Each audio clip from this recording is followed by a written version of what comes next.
Les sujets du jour de la revue fiduciaire. Premier sujet de notre JT. Intégration fiscale. Une société filiale d'un groupe intégré fait l'objet d'une vérification de comptabilité.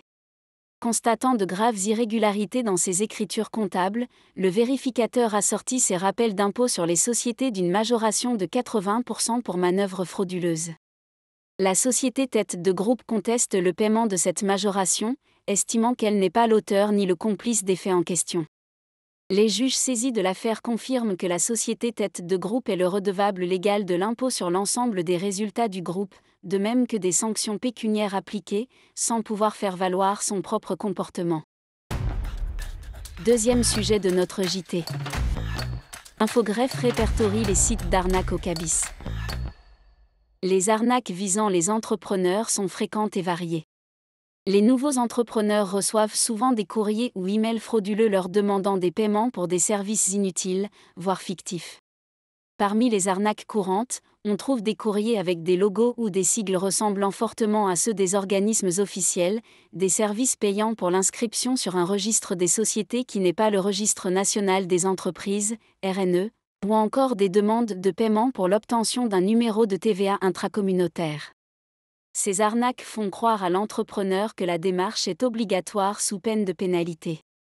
Pour les éviter, il est recommandé de vérifier l'authenticité des documents reçus, de ne pas répondre aux demandes de paiement suspectes et de se renseigner sur les démarches officielles. Pour aider les entrepreneurs à ne pas se faire arnaquer, Infogreffe publie sur son site un répertoire des sites d'arnaque au cabis. Ce répertoire, mis à jour régulièrement, recense les sites, courriers et emails frauduleux identifiés afin d'informer les entrepreneurs des menaces en ligne.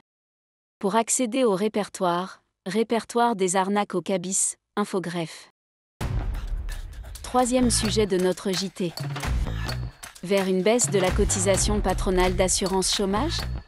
Invité par le gouvernement Barnier à reprendre les négociations sur le régime d'assurance chômage, organisations syndicales et patronales ont finalisé, le 14 novembre 2024, un avenant au protocole d'accord du 10 novembre 2023, que les pouvoirs publics avaient à l'époque refusé d'agréer. Avec cet avenant, les partenaires sociaux réaffirment leur souhait de supprimer la contribution exceptionnelle temporaire de 0,05% due par les employeurs depuis le 1er octobre 2017.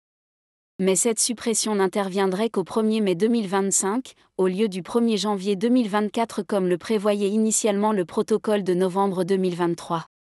Le taux de droit commun de la cotisation patronale d'assurance chômage repasserait ainsi à 4% à compter du 1er mai 2025.